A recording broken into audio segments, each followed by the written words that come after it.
Hi, today I'd like to demonstrate how to swing a flogger to go along with the article that I've written recently on all the things you should know when you're first getting into the scene and picking up a flogger for the first time.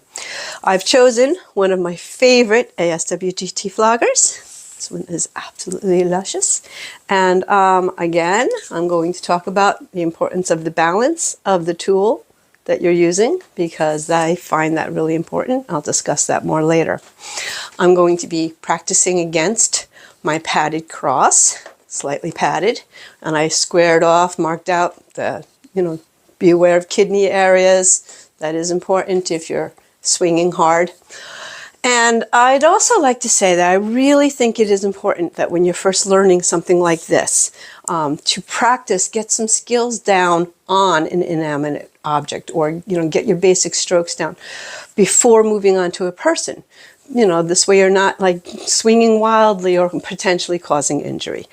And when you do play with a person for the first time, I really suggest that you play with an experienced bottom. You could meet people at clubs and different, kink events, and, just tell somebody, hey, look, I'm new to this. Could you, help me evaluate my technique? Check your ego at the door. This is a place for learning.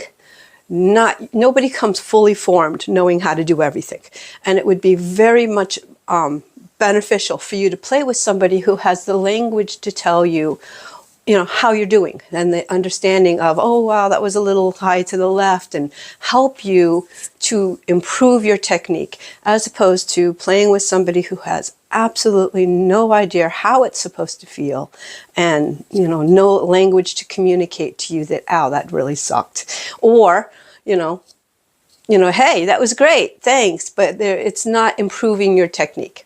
Okay, hope that makes sense. So, back to, let's try to do this for the first time. I think it's really important, first off, to be in flat feet. I know heels are sexy, but when you're up on your toes in this thing, it messes with your balance, okay? I like to be, if you're going to do it for the first time, I think it's important to be squared off to your target. That means hips parallel to your target. If you are leaning, if you have one foot forward, you have a tendency to lean into that foot, which is going to change the distance between you and your target, okay? When you have a whip, a particular flogger, whatever you're playing with, you are going to want to understand how far this extends beyond your hand, seems obvious, to hit the target. Okay, so here I'm not really touching. Here I'm just starting to touch, and you can actually feel that. If you're paying attention, you can feel that vibration, that energy, that what through the flogger. Okay, so I have my target. I'm squared off. Sorry, I keep going off camera. I think it's more important for you to see what I'm hitting, but I'm going to put my intention, this is woo, I like woo, put my intention and my energy through the tips so that when I'm sending it out, I want to just lightly hit that shoulder. Okay, we'll go to this shoulder too, because you don't want to hit the same damn spot over and over. Okay, now the slower you go, the more the tips tend to splay out. This is something to pay. So you're going to get this softer overall spread of the tips. Okay. Now, put a little more oomph into it, and they tend to stay a little bit more together. They will have more impact. Okay. Be aware of that. So, well, the cross isn't complaining yet. So when I am just starting, I'm doing an out and back, out and back. I'm imagining I can just go from this shoulder to that shoulder, to this shoulder, to that shoulder. Ooh, let's do a butt cheek. Butt cheek, butt cheek. And now that's kind of a good mid-range strike, okay? I can go lighter. I can go a little heavier. Okay? As you're playing with that, I'd like you to think in terms of, can you develop enough range to go from 1 to 10? Like, if this was a whisper soft, whisper, whisper soft, barely touching the body, and then bam! We're not going to 10 on people's yet. Okay? So, and what would it be like to go halfway between that? Okay? About mid-range. Good impact. The other thing to think about as you're hitting your target is how much are you giving them. Okay, so here I'm going barely little bits of the tips. Okay, here I'm giving more, like 3 to 4 inches of it. Okay, so that is also going to affect, and that is just a matter of just the littlest bit of an adjustment between going whoosh, whoosh. So you can extend your arm, your shoulder just a little bit further to hit that much deeper, okay? Without changing your front back stance or going forward or back on a foot, okay? So I also think that it's a very good idea to use both hands. Because first off, as you're learning how to do this, this arm is going to go, wow, that's a lot of work I'm not used to. So if you were able to switch off and do with your non-dominant hand, whether that's your right or your left, I don't assume everybody's right-handed, and then same thing, practice hitting very lightly, practice hitting a bit harder, keeping consistent. Like if I picked my 4 and I just wanted to see if I could consistently hit pretty much the same spot. You won't do that on people, but it's good to have consistency. The reason I really suggest learning how to do it with both hands is because I didn't initially. At the point that I decided I wanted to learn how to do Florentine flogging, I had been doming and topping and flogging with my right hand for many years. Never gave it any thought to try to do with the other one. Why would I? I'm not left-handed. And yet, when I decided I wanted to learn to do Florentine, my left hand was like, I have no idea what to do with any of that.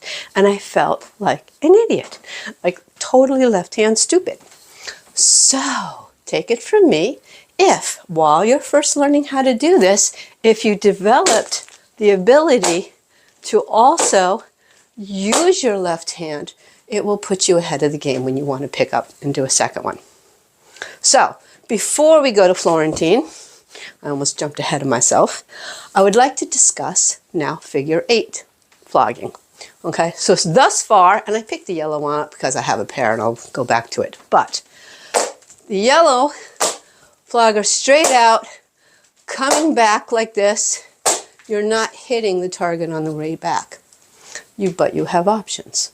So once you get just the first one down, you could then start to do a figure 8. Now, I don't know if you can see well, I hope so. On this, I turn my wrist up and the flogger comes back in what I call a soft return. I've been told it's also called a cascade or waterfall, because look at how the tips splay out when you do that. By rolling the wrist and bringing the flogger back, it lands very softly on the body, which can feel very nice, okay? If you, instead of rolling the wrist, if you keep the sunny side up of the wrist, like this and then that, you are still directing energy to both strokes, out and back. Okay? So, I am hitting in both directions. Hope that makes sense. It feels very different. On one of them, on this, with the return, it's just, there's no, you're not putting, force or energy into it. It's just fla, fla, fla. Whereas with this, you could still do it lightly, but you're directing the tips rather than just letting them fall. Okay? So, and then, of course, you want to be able to do that with both hands. 1, 2, 3, 4. 1, 2. I have not been doing it with my left very much lately.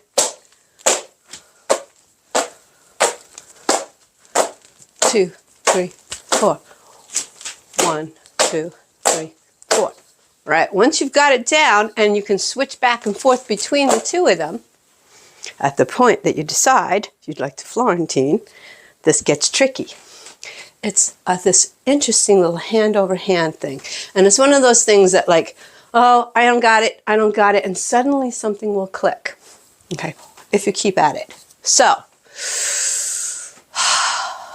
oh, and please keep breathing through all of it. I know that sounds obvious, but if you breathe and stay grounded in your energy, in your breath, in your stance, it will do you a world of good rather than getting caught up in the doing of it. Just,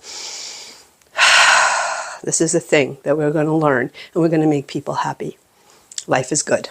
Okay, so one over the other. So it is going very lightly, which feels nice. Now there's also like this one, where you're just kind of swishing, swishing. There goes the tape. Okay, so those are just crossing over each other. And then you can do this very, very slight delay where one comes a little after. Now, a lot of people do these fabulous 6-part bus. To be honest, I've not found a lot of necessity for me to get that fancy with the flogging. Most of the people I play with find this to feel pretty good just on its own. Another thing I'd like to discuss is, of course, when I was doing this, both floggers were exactly the same size. Something that I like to experiment with on occasion is using 2 different floggers. Okay, because, oh my goodness, the sensations can be fabulous. So for example, here, these are relatively similar size, but not exactly. And one is the horsehair, one is the bunny. So once you've gotten proficient with doing a matched pair, you can start doing things like sting, fluff, right? Sting and fluff. And by mixing the sensations, it's just really cool. If you are doing something where you're using floggers that are decidedly different lengths, pay attention to that, because the longer one, at that point you might need to shift your stance back with one foot back slightly, okay? Whereas, so that the further one, the longer one, is on the back foot, if that makes sense, because now you're compensating for the distance. That's getting complicated. That's further down the line. Not real complicated, but it's probably more than you need in a first timer video. But then you can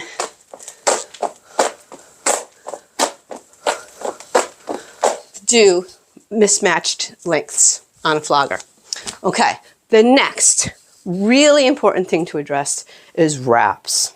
Okay, wraps can be really sucky. And so by wrap, I mean when you are, like if you are doing this kind of a motion on a body and it goes past the back, over the shoulder, and hits the collarbone, not pleasant. The other one, I should have done this first, is if you are doing a sideways stroke where now the model is here, I am here, and I want to go whoomp across the body this way. You're giving a lot more flogger, a lot more meat of the flogger.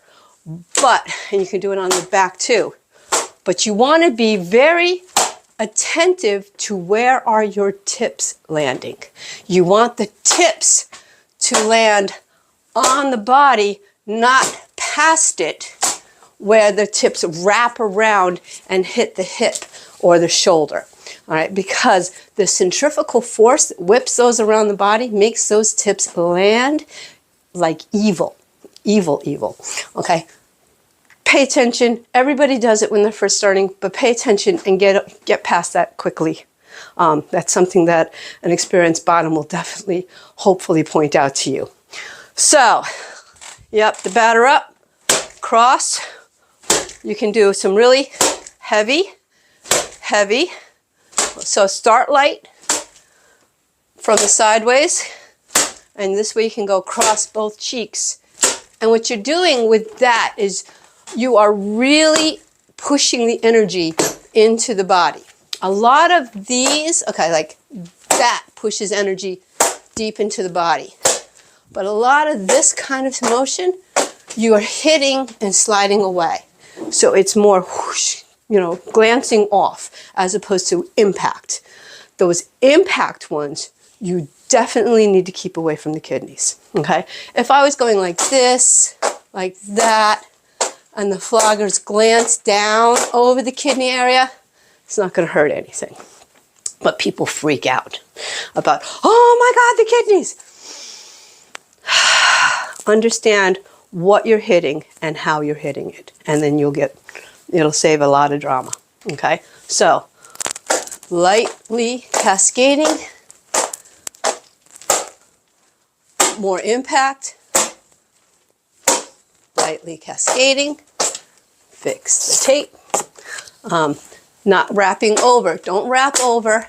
All right, intentional wraps can be kind of sexy when you're doing like this, but you're doing it gentle, okay? It can be really fun with a single tail. But what else? Oh, so far we've been talking about person being vertical, okay? I'd also like to demonstrate what it might look like if we had a person who is laying flat. Because, let's get the butt like so. Because this is another place where you are going to lay possibly heavy impact into a body, okay? But instead of going whoosh out, you're coming overhead and down, okay? Let's see. Is that on? Yes, okay. So this is, again, you want to make sure that your flogger is landing on the body, not past and hitting the hips. That part sucks, okay? On the body, you can do the shoulders, and here and there. Sometimes I'll even come down the other direction and I can do some crossy strokes like this across the butt cheeks, you know. But being aware of what you're hitting is really key. Watch the back of the neck. So, a really good tip if you're brand new, even with somebody standing, take a rolled up towel,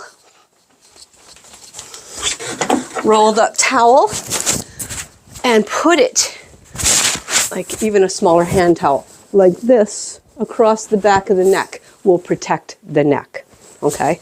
If you have somebody lying down flat, you could put this across the kidneys like that too to help cushion and protect the kidneys while you're learning. Still, practice on inanimate objects that can't sue you. I think that's about all I have for today.